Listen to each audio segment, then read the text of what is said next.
Hello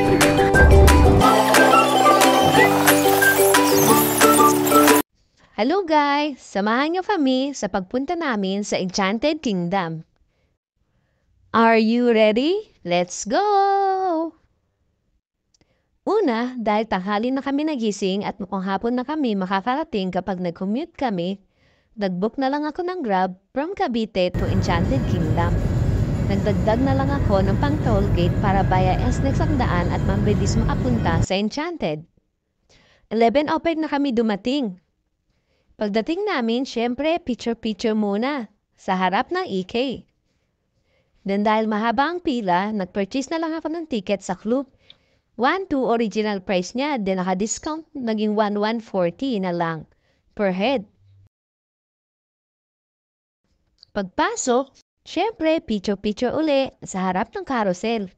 The best spot para mag-picture kapag nasa EK ka na.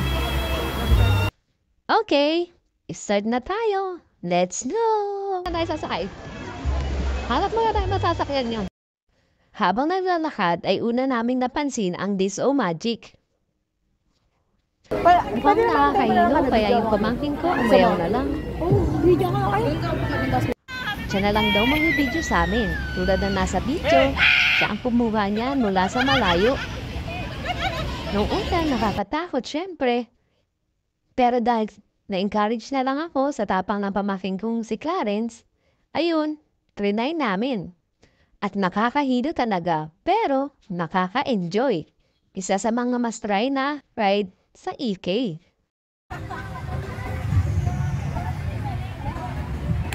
After Disco Magic, ay pumunta agad kami sa Agila. Kami ay napasama sa unang batch ng araw na yun. Isa ito sa mga nagustuhan ng pamangkin ko. Kaya pag bumalik kami sa Enchanted, ito ulit ang uunahin namin. Kaya kung pupunta kayo sa EK, huwag na wag yung palalampasin ang Agila. Yung mga pamangkin ko nga, gusto pang umulit nung gabi. Kaya lang, dahil nag-abang kami ng fireworks, hindi na namin natapos yung pangalawang try. Ayan ang souvenir namin. Kahit medyo mahal, go pa rin. Kasi remembrance yun eh. Sunod naman, mamila na kami sa Flying Pesta. Medyo mahabang pila dito. Siguro mga pang 5 batch na kami bago kami nakasakay. Kung mapapansin nyo, ay katabi ko si Justin. Kasi medyo mailuhin siya. Kaya sinabi ko, tabi na lang kami para at least mabawasan ang kaba niya.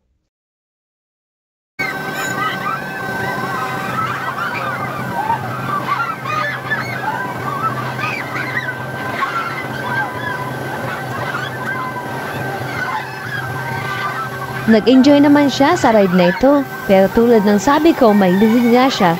Kaya sabi niya, di na siya uulit.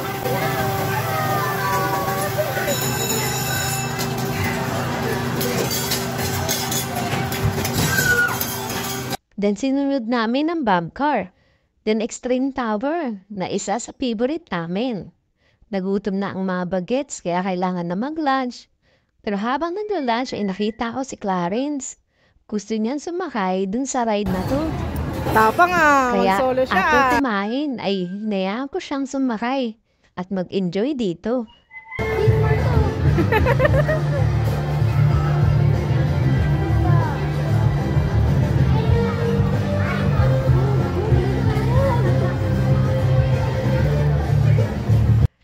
Siyempre, papalampasin ba naman namin ang Space Shuttle?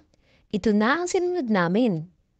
Kahit nakakakaba, go lang. Kasama ko si Clarence, napakatamang na bata. Medyo kinabahan din ako dito. After nito, ay dito naman kami sa talon-talon. Di ko alam, basta yun na yun. Tapos, nag-DQ lang kami, dessert, habang naghihintay ng fireworks. Picture-picture, syempre, mawawala ba naman yun sa ganda ng sunset? Dahil medyo maaga pa pala, bumalik kami sa Agila. Kaya lang, nag-alaman ako kasi baka mamaya di namin maabutan ng fireworks. At ayan na nga, lumabas kami at nag-uumpisa na ang fireworks display. Napakaganda. Nakabawas ng pagod dahil sa pila, paglalakad, pero nakaka-enjoy naman din ang araw na ito. At malamang, babalik pa kami. Pero hindi din nagtatapos. Kami ay pumila ulit sa Wheel of Fate. Pangiti-ngiti lang kami dyan. Pero si Clarence, takot na takot niya. Ilan niya sa video. Ikot na! Tapos, nag-swan lake na lang sila. Enjoy na enjoy sila dito. Parang dito pa nga sila mas nag-enjoy eh. Bukod syempre sa Agila na favorite nila. Habang nandyan sila, bumibili naman ako ng pasalubong para kay Clarice at Jax, mga pamangkin ko na hindi nakasama.